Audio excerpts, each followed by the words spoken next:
Ravi de vous retrouver sur les antennes des médias leaders True TV et Watt FM et merci à vous de prendre rendez-vous avec l'actualité tous les jours du lundi au vendredi sur le coup de 8h. Vous le savez, c'est un rendez-vous pour juger les faits majeurs de l'actualité d'ici et d'ailleurs. Une émission que vous pouvez suivre en streaming sur Facebook et en replay sur YouTube. Je suis Adam Scarlett Ouedraogo, président de ce tribunal.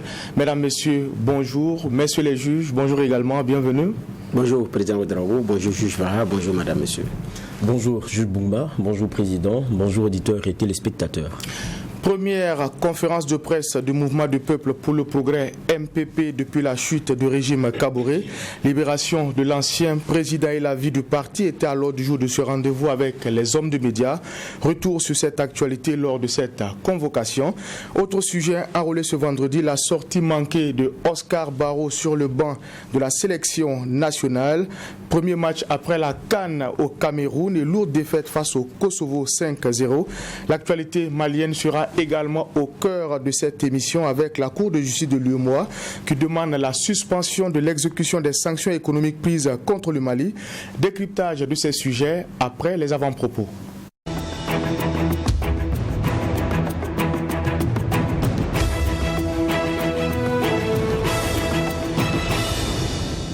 Cette partie avant-propos, nous allons donner la parole au doyen des juges. Juge Vara, qu'est-ce qui retient votre attention pour cette dernière convocation de la semaine du tribunal de l'actualité?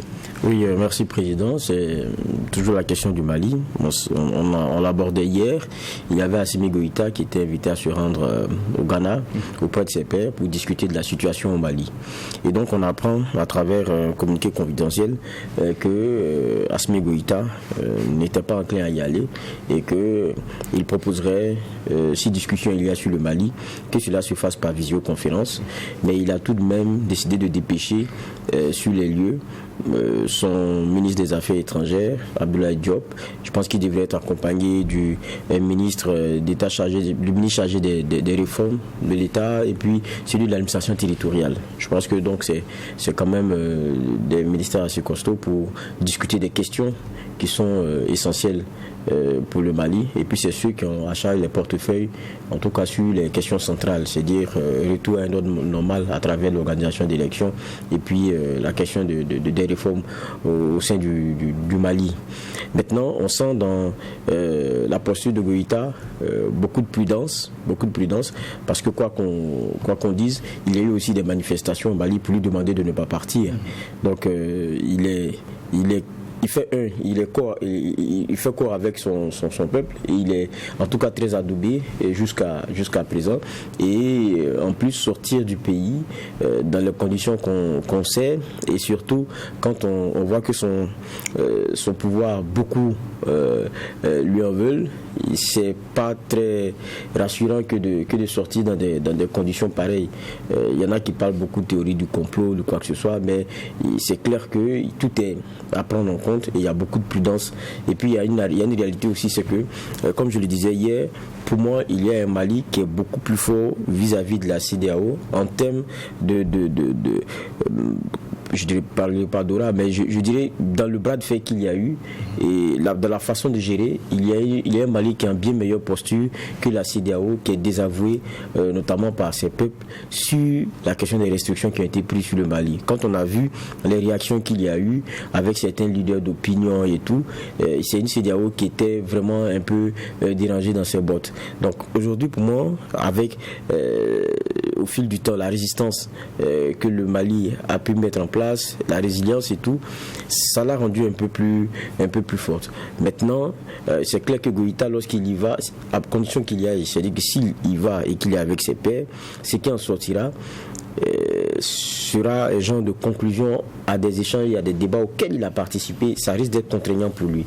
Alors que lorsqu'il reste à Bamako, il devient encore un genre de comment dire cela, il garde encore la distance en termes de décision possible par après. Et donc, pour moi, c'est très important. Il pourra dire que les ministres lui ont fait le rapport et lui a décidé ceci. Mais s'il y part, ce qui en sortira, c'est fini. Il n'y a plus d'autre round. Mais je pense que c'est cette prudence aussi qu'il est en train d'avoir. Merci, Juge Vara. Juge Bougma, vous avez la parole. Oui, mon avant-propos, c'est concernant la guerre Russie-Ukraine, avec la tournure des événements. Poutine qui demande que le gaz russe soit payé maintenant en roubles. L'Union européenne, le G20 et le G7 qui se réunissent, mais sur la question du boycott, de l'embargo sur le gaz russe, les uns et les autres ne parlent pas le même langage. Parce que les pays sont très dépendants et déjà il y a une flambée du coût de l'énergie. Donc chacun fait effectivement attention. Parce que si vous ne faites pas attention, vous vous tournez à dos l'opinion, ce n'est pas aussi évident. Donc hier, c'était un sommet qui était sur fond de division parce que sur cette question, ils ne parlent pas le même langage. L'Allemagne, qui est beaucoup dépendante du gaz russe, est en train d'explorer de nouveaux horizons avec le Qatar et avec d'autres pays. Mais c'est également cette hypocrisie mondiale. Alors que je dis bien, cette guerre, on pouvait l'éviter si tout le monde jouait franc jeu, si la course à la militarisation et à l'orgueil pour prouver que moi aussi je suis arrivé, j'ai ceci, on n'en serait pas là.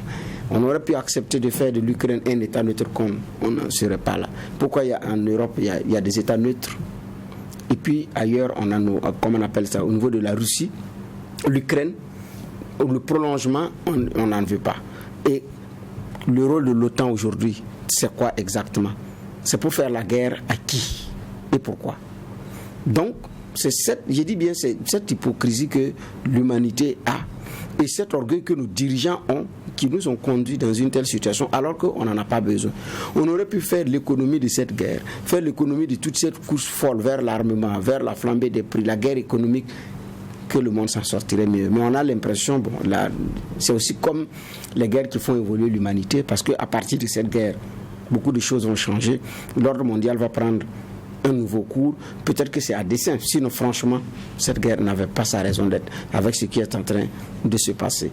Et les conséquences vont arriver bientôt parce que quand les stocks vont finir et puis l'augmentation du coût du pétrole qui a déjà commencé avec les autres produits, c'est vraiment pas évident pour cette humanité qui avait été frappée durement en termes d'économie et tout et d'arrêt par la maladie à coronavirus qui avait fait en fait que les usines ne tournaient pas, les vols ne se faisaient pas, ça jouait sur l'économie mondiale. Ajouter à cette guerre, c'est à se demander si ceux qui nous gouvernent qu'est-ce qu'ils veulent.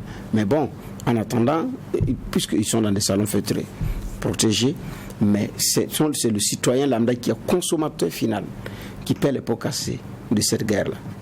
Merci, messieurs les juges. Nous allons également dire merci à l'équipe de réalisation de cette émission, le Tribunal de l'actualité, qui nous permet, comme je l'ai dit, d'être ensemble de lundi au vendredi sur les antennes des médias leaders True TV et Watt FM. Le Bureau politique national du Mouvement du Peuple pour le Progrès, MPP, a animé hier une conférence de presse, une première en tout cas pour ce parti depuis la chute du pouvoir Kaboré, une sortie du PPN qui se faisait attendre surtout au regard du sort réservé à son champion, juge Bougma. Votre regard là-dessus. C'est vrai, on l'a dit, aujourd'hui, quand on écoute la déclaration liminaire, l'accent a été mis sur la détention de l'ancien chef de l'État, mais il a fallu des vagues de démission pour que ce parti-là fasse ce rendez-vous avec les hommes de médias. Oui, bon, ils ont coïncidé également aux deux mois pile de la perte du pouvoir du président Kaboré et de sa détention arbitraire. Donc, est-ce que c'est fait à dessein ou bien c'est juste une coïncidence de calendrier que les 2 mois tombent avec l'actualité des démissions? C'est le parti seul qui peut effectivement savoir de quoi est-ce que cela retourne. Est-ce que le parti avait prévu cette conférence de presse à 2 mois exactement de leur chute? Ou bien c'est l'actualité qui a dicté et puis maintenant la date a coïncidé le 24 avec cette situation? Je dis sauf le parti peut répondre, mais effectivement il y a quand même des éléments de coïncidence troublante. Donc, pas troublante à tel enseigne qu'on peut leur reprocher également de tenir une conférence de presse, mais ça coïncide effectivement. Mais en réalité, les 2 mois pile ne sont pas remplis, puisque le mois de février, c'est 28 jours. C'est vrai que c'est 24 janvier, 24 mars, mais ce n'est pas 60 jours, compte tenu du fait que le mois de février, ça fait 28 jours. Donc, mais bref, on retiendra que c'est 2 mois parce que c'est d'ailleurs comme ça qu'on calcule. Ça n'empêche pas de dire qu'on a 24 mois, on a même si à l'intérieur. Voilà, bref. Mais pour revenir effectivement à votre question, bon, ça intervient effectivement au moment où le chef de l'État est en détention, l'ancien chef de l'État est toujours en détention, et au moment aussi où le parti connaît une vague de démissions. La liste actualisée hier, on était à 104. Celle que j'ai vue circuler hier nuit, alors que j'ai entendu des noms ou vu des noms sur les réseaux qui ne figurent pas sur la liste qui a été rendue publique hier et que j'ai parcouru. Il y a des noms effectivement qui ne sont pas sur cette liste, alors que aussi c'est des démissionnaires, sans oublier les démissionnaires des autres partis. Donc c'est un événement, c'est un phénomène qui ne touche pas seulement le MPP. On a l'impression que c'est organisé avec d'autres partis politiques, mais bref, la réalité c'est que c'est le MPP qui connaît cette grosse vague de départ. L'autre aspect, c'est que celui qu'ils ont toujours présenté comme leur champion est toujours en détention. Et les appels de pied pour sa libération, les appels ouverts pour sa libération sont très rares, voire inexistants de façon publique. C'est hier à la conférence de presse que effectivement ça a été entendu et on a entendu cela. Sinon, c'est d'abord les organisations de défense des droits humains qui étaient en avance pour réclamer la libération du président Kaboré. Certaines organisations, pas elles toutes d'ailleurs. Donc, ici, pourquoi ce silence? Pourquoi maintenant? Coïncidence ou effet de calendrier? Bref, c'est le parti qui peut répondre naturellement à cette question. Alors, juge, voilà, comme je l'ai dit, c'est une première pour ce parti, ce rendez-vous avec les hommes du média. On se rappelle encore de cette rencontre entre le chef de l'État d'Amiba avec la classe politique qui demandait qu'on mette en sourdine l'activisme politique. Avec la détention de l'ancien chef de l'État, le MPP est sorti du bois. On a vu cette sortie médiatique. Il y a aussi l'actualité des démissions sur l'échiquier politique national. Est-ce que cette trêve-là n'a pas pris fin officiellement hier? Bon, quand on regarde, pour moi déjà il y avait une obligation de sortir des bois, comme vous le disiez, parce qu'il y a un contexte qui est en train de changer. Ils sont restés taiseux pendant longtemps, mais ça aussi on le comprend parce que c'est eux, le régime déchu, c'est eux qui sont tombés. Et ce n'est pas comme en 2014. Il y a eu un coup d'État. Donc c'est vraiment différent. Vous ne savez pas forcément à quelle sauce vous serez mangé. Et puis petit à petit, ils se rendent compte. Vous avez entendu le ministre Ouaro, l'ancien ministre Ouaro, qui disait on ne va pas se plaindre parce qu'au moins on a le droit de se promener à Ouagadougou comme on veut. Maintenant, c'est que lorsqu'on veut quitter Ouaga, c'est-à-dire aller à l'intérieur du pays, qu'il nous faut demander une autorisation et tout. Mais apparemment, selon les propos, c'est-à-dire on se satisfait déjà de ce qu'on puisse librement aller là où on veut dans Ouagadougou. Donc ça veut dire déjà que ils se demandaient à quelle sauce ils allaient être mangés d'une façon ou d'une autre, parce que vous savez il y a eu des coups d'État ailleurs. On sait comment ça s'est passé pour ceux qui composaient le gouvernement ou bien ceux qui étaient les figures de proue du parti qui est tombé. Et donc logiquement on peut comprendre les craintes qui étaient les leurs à sortir ou à aller dans certains combats. Mais il y a une réalité au moins, c'est que leur chef, qui est l'ancien président Roch Kaboré, est encore en détention. Donc ça, pour moi, c'est le combat premier. Et je rejoins Bernard qui disait tout à l'heure, on ne les a pas entendus comme il le fallait. Parce que ça devrait être le premier combat. Mais c'est clair aussi qu'il y avait forcément des tensions en interne. Quand on écoute le président du parti hier, sur certaines questions concernant des bisbilles entre lui, c'est-à-dire au sein de la tête même dirigeante, c'est-à-dire avec les vice-présidents ou bien le président d'honneur comme Simon Compaoré, on sent que bon... On dit qu'il n'y a pas de problème, mais vous savez, en politique, il faut souvent plus lire entre les mots. Donc, il y a la réalité interne, il y a la survie et le constat des plumes qu'on entend le perdre dans comment dire cela, dans la condition nouvelle. Maintenant, il y a le combat qui est celui d'abord de faire libérer le chef et puis après de revoir comment est-ce qu'on réorganise les choses.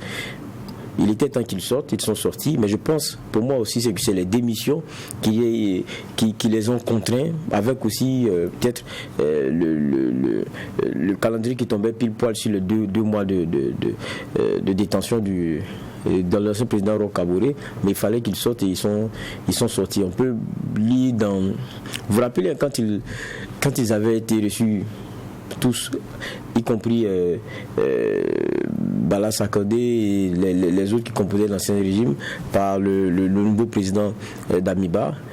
on se rappelle tous de la petite boutade entre les deux. L'un qui disait, parlant de Bala Sankandé, j'étais en lieu sûr, l'autre qui demandait est-ce qu'on voulait chercher. Donc ça veut dire tout ce que ça veut dire. Mais maintenant, on est à une autre situation. Il faut rabattre les cartes où, en tant que parti politique, il y aura des consultations parce que c'est la vocation d'une transition. Donc il faut se mettre en branle. Et évidemment, à rester inopérant et à rester dans la léthargie, il risque de continuer d'avoir des saignées. De 46 membres dont l'officialisation avait été faite, on a déjà dépassé le cap des 100. Depuis, et lui-même le disait hier, il y en a qui adhèrent, il y en a qui s'en vont. C'est la logique des partis politiques. Mais à la vérité, au MPP aujourd'hui, c'est plus la saignée qui est en train d'être remarquée.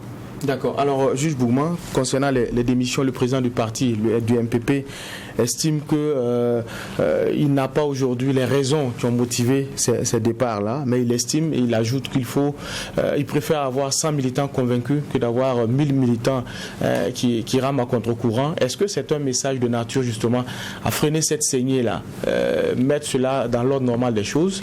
Est-ce que ce n'est pas ignorer la gravité des faits? Non, ce n'est pas ignorer, c'est de savoir ce qui en compte. Et un bon leader, c'est de dire je préfère avancer avec ceux sur qui je peux compter. Ça, au moins, vous savez à qui vous avez affaire. Donc, ça, c'est mieux de dire je préfère avancer avec 100 convaincus qu'avec 1000 qui... Et ce n'est pas en le disant que les gens ne vont pas partir. Ce n'est pas en le disant aussi que les gens ne vont pas rester. Donc, mais c'est mieux de tenir effectivement ce discours et savoir sur qui compter. Ça veut dire que vous êtes conscient qu'il y a des départs. Ça ne vous empêche pas d'avancer. Ça vous permet de savoir réellement sur qui compter. Donc, je pense, pour moi, ça, ce n'est pas en soi un problème. Le véritable problème ici, c'est même nous, qui de l'extérieur parlons de moralité, d'honneur, de dignité. C'est nous qui avons ce regard extérieur-là. À l'intérieur, ils n'ont pas le même regard. Parce que la démocratie représentative, comme Kadhafi l'a dit, il n'en veut pas. Elle a cette limite. Vous envoyez quelqu'un vous représenter, il va d'abord représenter lui-même ses intérêts avant de vous représenter. On l'a vu à l'épreuve des municipales. Vous choisissez un conseiller municipal qui, pour une villa ou pour une voiture ou je ne sais pas, pour un poste, trahit vos votes et puis part se coquiner de l'autre côté. Là, on l'a vu régulièrement. Donc, ce n'est pas en soi, franchement, un événement. Parce que pour eux, ils sont plus à ce stade de calcul-là. Ils réfléchissent intérêt en fonction de la recomposition de la classe politique. Comment est-ce que je me repositionne? Ils sont dans ce calcul. Donc, mais maintenant, ici, c'est parce que ça a été très vite. Dans l'histoire d'un parti politique qui a perdu le pouvoir, qui n'a pas été dissous, parce que, de mon point de vue juridiquement, des raisons valables pour dissoudre le MPP, s'il n'y en avait pas eu en son temps pour le CDP, en 2014, qui a porté à bout du bras jusqu'à l'insurrection populaire un projet controversé. Ce n'est pas ici où c'est un chef de l'État qui a été débarqué futur, président d'un parti. Parce que le parti lui-même, il n'y a pas grand-chose à reprocher au parti en tant que responsable même si, effectivement, c'est leur candidat qui a été élu président et que c'est lui qui s'est entouré d'hommes et de femmes pour maintenant porter l'ensemble du projet. Et on avait vu d'ailleurs que sur la conduite de ces choses, entre les militants qui se réclament MPP Bontin, incarnés par Émile Paré, et le chef de l'État, le climat n'était pas au beau fixe par rapport à ces personnes qui sont arrivées, mais qui se réclament et qui s'affichent que nous ne sommes pas des militants MPP. Et même pour aller aux élections, ces hommes et ces femmes ont appelé à voter pour le président sous d'autres couleurs, mais pas la couleur MPP. Donc c'est pourquoi j'ai dit que politiquement, le MPP en tant que parti seul n'est pas responsable, parce que la réalité, c'est pas comme l'ANC, où vous êtes responsable en même temps devant le parti. Ici, ce n'est pas comme ça. Ils ne sont pas arrivés à ce stade-là, où quand le parti vous débarque, vous êtes sûr que vous n'allez pas être président. Donc à un moment donné, le MPP n'avait pas cette emprise sur le président de Faso. Quand on tient compte des nominations, du choix des hommes, et même à l'issue de ceux qui ont été choisis après l'issue du dernier congrès du parti. Donc ici, c'est la sérénité avec laquelle les choses sont allées. L'autre aspect, c'est allé très vite. Et puis le combat pour la libération du président Kaboré, il n'a pas été suffisamment porté par son parti politique. C'est surtout ça. Donc, maintenant, je dis ça, c'est nous qui sommes dehors qui disons que c'est des questions d'éthique, ils s'embarrassent, c'est des choses qu'ils ont dépassées pour atteindre leurs objectifs. Voilà. Donc, comme j'ai dit la dernière fois, on a des partis politiques qui ne reposent pas sur des valeurs essentielles et des principes intangibles. Une coloration, voilà. Maintenant, le reste, c'est ce que nous avons pu constater. Donc, cette conférence de presse qui vient, qui ne nie pas, mais qui ne dit pas que c'est un non-événement. Comme Assimi Kwanda l'avait dit, le regretté Assimi Kwanda l'avait dit en 2014, au départ de 74. Lui, il avait dit que c'était un non-événement. Alors qu'en son temps, l'événement était là. Parce que ceux qui sont partis ont été soit président ou vice-président ou secrétaire général du parti, ce qui n'était pas, c'est pas rien. Et c'était des caciques, comme on le dit, c'était vraiment des figures. Donc ici, pour le moment, ce sont les départs au niveau du BPN. Il y a quelques éléments du bureau exécutif national, mais quand on regarde, c'est beaucoup plus BPN, même s'il y en a qui sont du bureau politique, du bureau exécutif national. Donc, il y a des députés, quelques députés également, des maires, des conseillers municipaux. Maintenant, après tout cela, toute cette vague-là, est-ce que on va avoir une autre vague avec d'autres grosses pointures? On attend de voir. Mais j'ai dit, quand on regarde aussi la tendance, on a l'impression que ceux qui démissionnent, que ce soit au niveau du CDP, il y a des départs qui sont annoncés au niveau de l'UPC. Il y a déjà une démission d'ailleurs que j'ai vue. Au NTD, il y en a beaucoup d'ailleurs, plus qu'à l'UPC. Et au niveau, on parle également que ce regroupement-là il y a aussi certains qui vont venir du CDP, ils vont se retrouver pour pouvoir lancer un parti politique. Il y a même une date qui circule le 2 avril. Est-ce que c'est vrai? Est-ce que ce n'est pas vrai? L'on ne sait pas. Est-ce que ce qui est donné de voir comme convergence par rapport à l'ADN qui avait été créé en 2020, est-ce que c'est vrai? Ça ce n'est pas ça. L'on ne sait pas. Mais c'est un parti qui est conscient qu'il y a des départs, qui ne minimise pas, mais qui dit je préfère compter sur les effectifs, sur ceux qui me sont fidèles et loyaux, plutôt que de compter sur des gens qui effectivement peuvent lâcher à tout moment. Donc, c'est ce qui a été donné de voir. D'accord. Alors, la question sécuritaire était également à l'ordre du jour de ce point de presse-là. À écouter le président du MPP, il estime que la raison qui a été avancée, en tout cas, pour leur retirer le pouvoir, c'était la gestion de la crise sécuritaire. Il fait remarquer également que sur cette question-là, on n'a pas avancé parce que la crise perdure, les solutions piétinent. Est-ce que ce n'est pas une pique aussi qui a été envoyée aux autorités en place? Si, mais pour moi, j'ai dit que les mots n'ont de poids que de la bouche d'où ça sort. Quand quelqu'un a fait plus de 6 ans sans trouver une solution, si ce n'est plutôt empirer une situation, il est trop mal placé pour venir dire à quelqu'un d'autre qu'en 2 mois, vous n'avez pas pu inverser le pourrissement que moi j'ai fait. Je suis désolé, parce qu'on est arrivé à un stade tel que l'inversion des tendances ne peut pas se faire en 2 mois. Ça ne peut pas être possible. Donc, on peut faire la fine bouche, c'est vrai, dire que on attendait au moins que sur certains théâtres il y ait une inversion de tendance et tout, mais on ne peut pas juger, ça, je l'ai dit plusieurs fois ici, on ne peut pas juger ici et maintenant, ces 2 mois c'est trop peu. Et puis, même quand on l'écoute, on a l'impression qu'il y a même du conseil à changer un certain nombre de choses. Mais pourquoi vous ne l'avez pas fait quand vous y étiez? Sûrement que vous seriez encore perché à l'hémicycle en train de nous sortir des leçons. Mais c'est parce que vous avez brillé par votre incapacité à nous trouver une solution que nous sommes dans cette situation aujourd'hui. Donc, pour moi même, c'est un débat sur lequel il ne devrait pas aller. Mais qu'est-ce que vous voulez? On est en politique et c'est comme ça. Quand c'est fini, ils sont dans le rôle aujourd'hui de la critique. Voilà. Parce qu'avant, ils disaient certains sont dans la critique facile parce qu'ils ne comprennent pas. Et tout. Mais aujourd'hui, je pense qu'ils sont revenus aussi dans la même posture parce qu'ils sont plus au pouvoir. Et ça, c'est une réalité. Maintenant, c'est pas... je pense que c'est pas ça qui va faire avancer le Burkina. Non. C'est vrai qu'il y a eu un genre de chômage technique qui concerne aujourd'hui la classe politique de façon générale, dans la façon dont le MPSR a voulu gérer les choses. Il y a certains qui sont passés dans les mailles, qui sont peut-être à l'ALT et tout, mais c'est au nom peut-être de leur caucus parti, mais ils sont plus nombreux. Pour la plupart, ils sont un peu mis un peu en chômage technique. Mais c'est le moment de se réinventer, c'est le moment de faire une autre inspection et puis de voir qu'est-ce qui n'a pas marché et puis réorganiser les choses. Parce qu'il y aura des élections, ça c'est clair, et il faut se mettre en ordre de bataille. Maintenant, pour un parti comme le MPP, les blessures sont tellement fortes, la désillusion, elle est tellement prégnante qu'ils n'ont pas encore, et c'est ce que je pense, ils sont encore, c'est comme quelqu'un qui est groggy après un gros coup reçu à la tête. Actuellement, ils n'ont pas encore toute l'ampleur des séquelles internes. La preuve, les saignées qu'ils sont en train de voir, ça ce sont les premières expressions de leur état nouveau.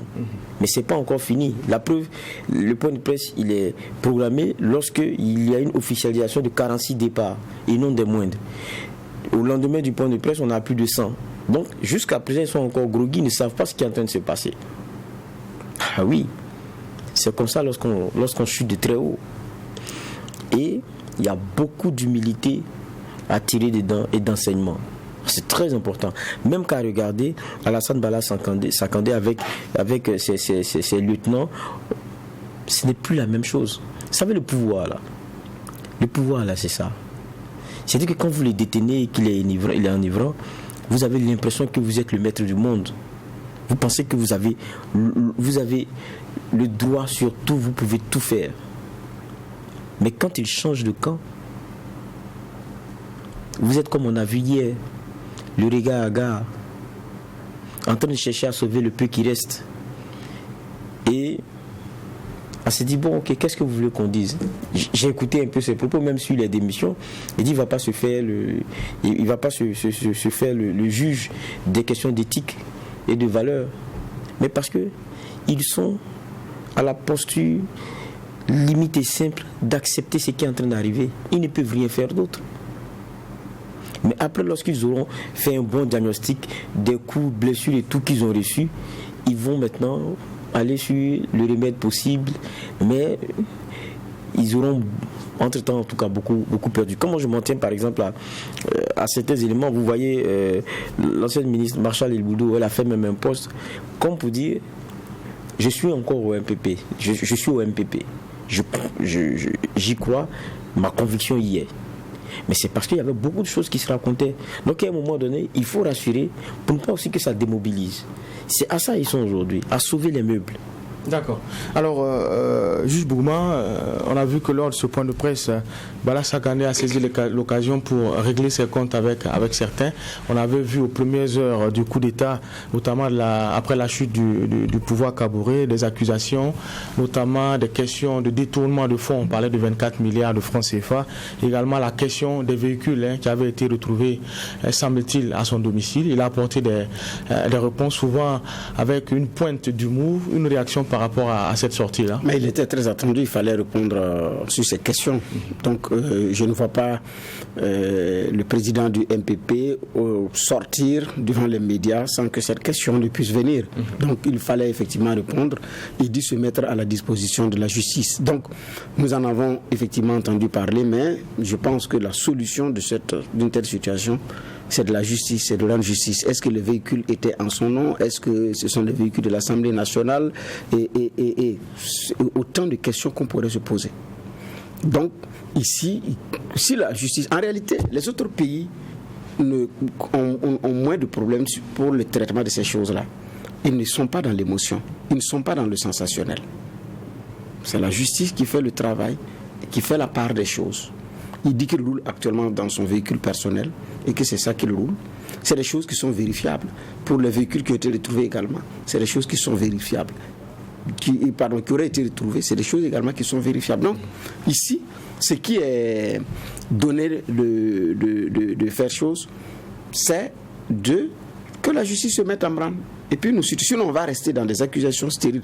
Vous savez qu'il y a plein de Burkinabés sur qui il pèse beaucoup de soupçons et d'accusations qui ne sont même pas du tout fondées. Et ça a marqué leur carrière, ça a brisé leur carrière. Donc, maintenant, comme nous sommes habitués aussi à des autorités qui ne sont pas correctes, donc dès que vous êtes nommé, vous avez la présomption de culpabilité. Déjà dès la nomination. Un Burkinabé nommé. Dès qu'il est nommé, l'opinion dit lui, il a rejoint le rang des voleurs, il a rejoint le rang des suicidaires. À telle enseigne que tous tout est soupçon chez vous, tout est soupçon sur vous. Donc, si vous n'êtes même pas courageux, vous n'aurez pas la sérénité nécessaire pour faire votre travail. Maintenant, si on a une justice qui fonctionne dans les règles de l'art, il n'y a même pas de problème. Et je pense que la justice burkinabé, effectivement, devrait s'en saisir pour donner force à, comme on appelle ça, à la loi. D'accord. Alors nous allons parler sport à présent avec la sortie manquée de Oscar Barros sur le banc de la sélection nationale. On le rappelait en début d'émission pour le premier match des étalons après la CAN 2021 au Cameroun. Alors on a enregistré une lourde défaite 5-0 face au Kosovo.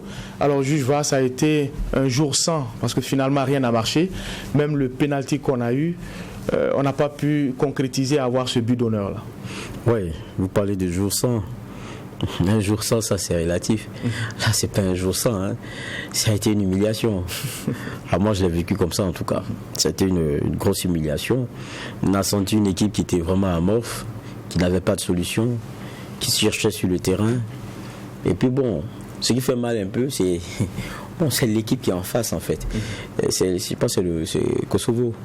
Bon, on n'a pas trop entendu le Kosovo comme grande nation de football en tant que tel. Mais quand on les a vus jouer, on a senti que bon, ils en ont dans les jambes. Et surtout dans la stratégie. Regardez comment ils nous ont contourné à chaque fois. Ils ne sont pas passés, ils sont pas venus par là. Ils nous ont contourné à chaque fois. Et ça a été toujours la même méthode. À croire que sur les côtés, on était assez faibles. Et à un moment donné, c'était nos défenseurs qu'on tournait en bourrique. C'était haut, ça faisait très mal. Ça, on a souvent suivi les matchs de nos étalons, mais ça, dans l'échelle des frustrations et des matchs à oublier, je pense qu'il en figure dans un cercle bien fermé. Ça, le match d'hier, c'était beaucoup de souffrance. Et puis, il y avait aussi l'attitude de l'intérimaire, successeur à Kalmou Malo. Quand vous regardez, on n'a pas senti moi je pense pas que c'est un match amical. C'est le moment de faire des choix, c'est le moment d'essayer certaines choses et tout, mais ça on l'a même pas senti. Donc du coup, on s'est posé beaucoup de questions. Et puis il y a aussi le fait que bon, certains grands noms ont manqué. Maintenant, qu'est-ce qui s'est passé? Bon, certains nous parlent de visa et autres.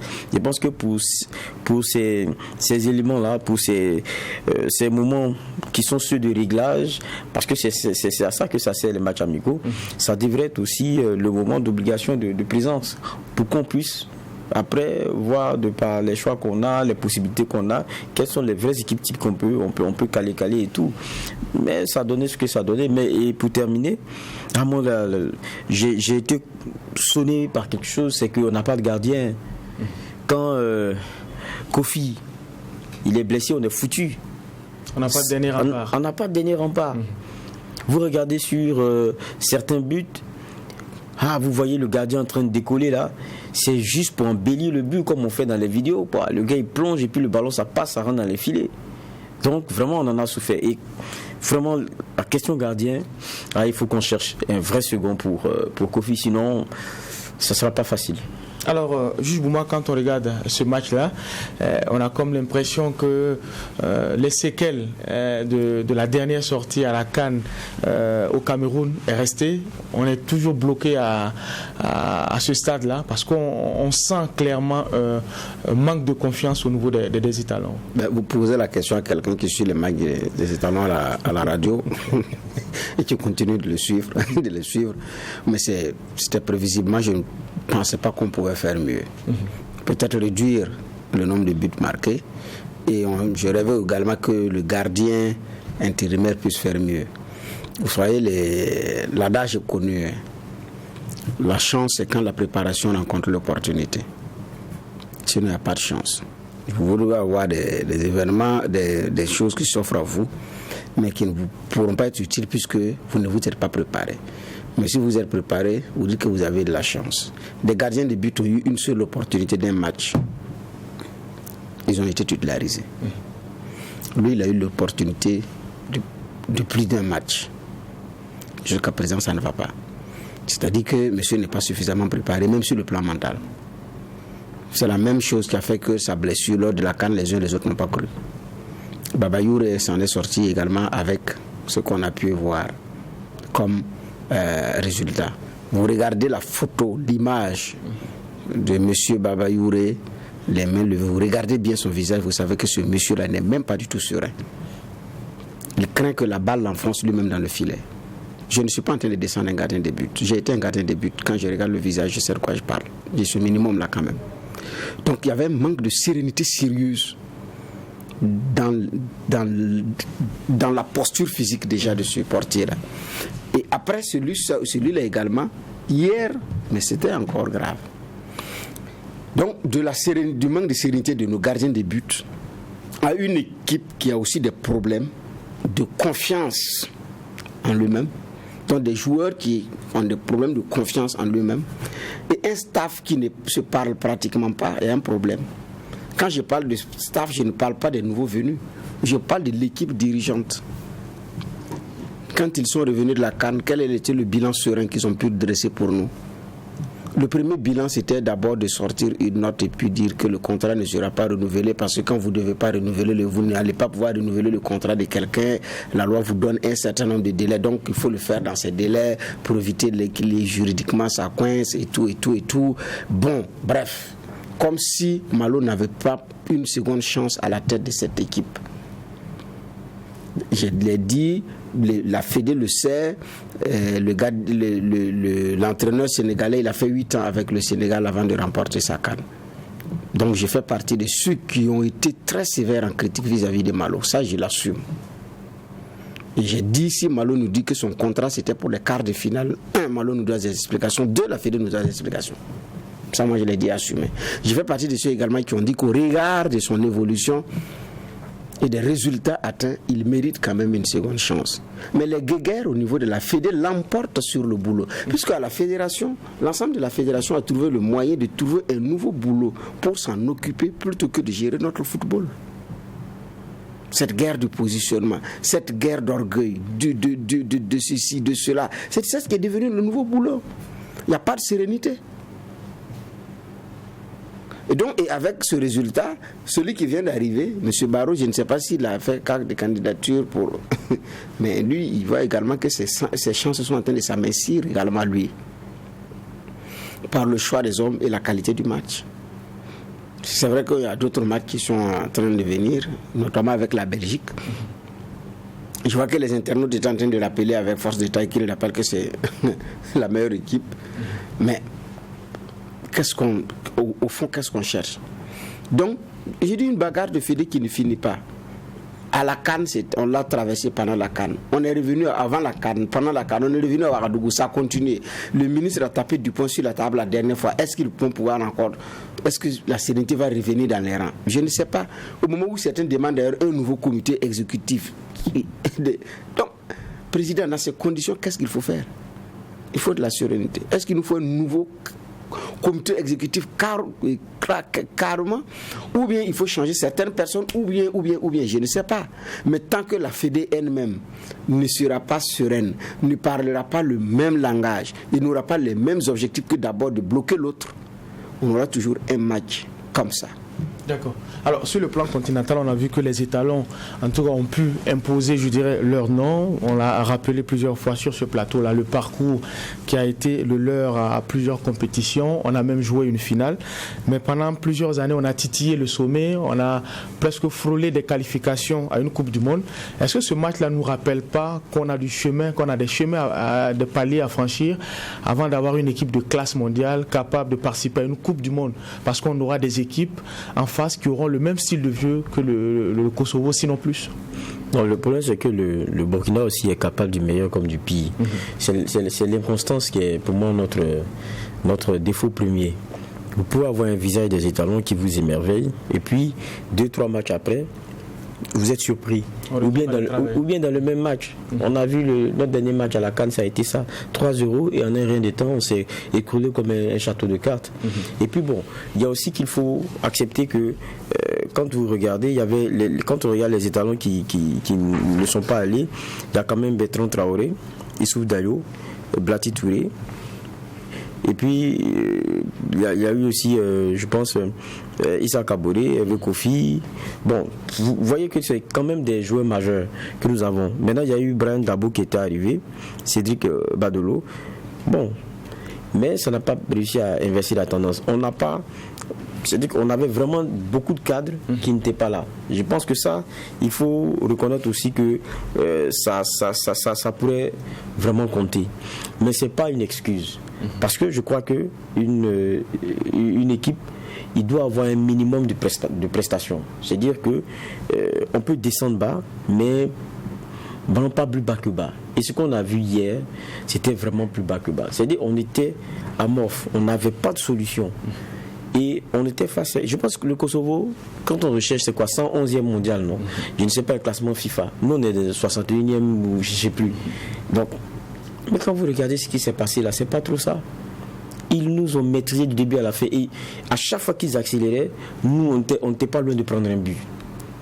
C'est comme deux équipes de niveau vraiment différents qu'on avait sur le terrain. Et puis, je suis désolé encore, Oscar Barrow, quand vous voyez le sélectionneur intérimaire là, pour moi, il était, c'est vrai qu'il c'est un intérimaire, hein, mais on a l'impression que lui aussi était aussi débordé que ses joueurs. Et que ça n'allait vraiment pas sur le terrain. Ça veut dire que le problème des étalons, c'est ça. Quand on perd notre football, mais vraiment, c'est la catastrophe. Alors qu'une équipe ne peut pas bâtir des résultats comme ça. C'est-à-dire, quand ça ne va pas, il doit avoir un minimum de prestations. On peut perdre une, deux balles, on peut voir. Mais se rendre compte que sur le terrain, on est dépassé, on est écrasé pareil. Ah, mais ça, il y a vraiment longtemps qu'on a vu ça. Et ça ne pardonne pas au haut niveau. Les errements défensifs qu'on a eu là, si on les a face à la Belgique, moi, je ne sais pas quel score on va prendre. J'ose espérer qu'on aura le bon niveau de joueurs là qui viendront, je parle des cadres, et que Barrow va se bousculer pour tenter des choses. Parce que les matchs amicaux, c'est vrai que ça renforce le classement, parce que c'est ça aussi, mais c'est des moments aussi pour comment dire ça, pour faire certains choix, essayer, tenter certaines choses, avec peut-être beaucoup d'audace. Parce que c'est juste un match amical. Et puis quand ça prend, on se dit, ça aussi c'est possible. Et à un autre match, selon la configuration, c'est quelque chose qu'on peut tenter. Mais là, on n'a rien tenté. On est resté en train de regarder des Kosovars venir nous asphyxier, venir nous non, mais c'était vraiment terrible. Ça, c'était vraiment terrible. Difficile à regarder le match d'hier. Et moi, à un moment donné, j'ai décroché. Et puis j'ai commencé à suivre les tilts sur Facebook. Quand je vois, parce que WattFM à chaque fois mettait sa photo avec un ballon dans les filets, quand je voyais ça, mon cœur s'effondrait. Après, je suis revenu, je dis bon, il faut arrêter, il faut regarder le match, ça va finir, au lieu de rester à souffrir à distance et tout. Mais c'était vraiment, vraiment, vraiment pénible. Et vivement que dans notre... Parce que vous savez, le football là, ce n'est pas seulement sur le terrain vert là, c'est pas seulement ça. Il y a l'organisation et l'écosystème qu'il y a derrière fédération et tout là qui impacte. Il faut qu'on assainisse les choses. Il faut que les bagarres et les guéguerres de la fédération là s'arrêtent. Parce que ça jette aussi du trouble, parce que regardez aujourd'hui, à la façon dont Malo est parti, la vie, il y a quelque chose d'inéluctable, hein, le karma. À la façon dont on l'a traité, regardez comment les choses sont en train de se passer. Je ne dis pas que c'est Malo qui est en train de manquer à notre équipe ou quoi, mais on est en train de payer aussi on est en train de payer le retour de certains choix qu'on a fait à la va-vite et puis de certaines décisions. Voilà ce qu'on est en train de payer. J'espère qu'on aura un sélectionneur qui viendra très vite et qui aura les coudées franches, bien accompagné par une fédération qui est unie et des joueurs qui seront focus maintenant sur ce qui se passe sur le terrain et qu'on ait un meilleur football qui soit donné. Sinon, on ne fait jamais des briques qui soient droites sortant d'un moule qui lui est tordu. Le moule de la fédé, le moule de notre football, de notre football burkinabé aujourd'hui, il est tordu. Ce sera difficile d'en sortir quelque chose de droit tant qu'on n'a pas essayé de redresser les choses. Merci, Jules Va. L'analyse et le décryptage va se poursuivre ce soir à 20h35 avec le desk sport avec à sa tête John William Somda. Donc soyez au rendez-vous. Nous allons passer au dernier sujet enrôlé pour la présente convocation. Je le disais en début d'émission, la Cour de justice de l'UEMOA a donné en tout cas son verdict concernant les sanctions prises contre le Mali, en tout cas contre le Mali et pour ces sanctions économiques-là. L'UEMOA, sinon la Cour de justice, demande la suspension pure et simple de l'exécution de ces sanctions.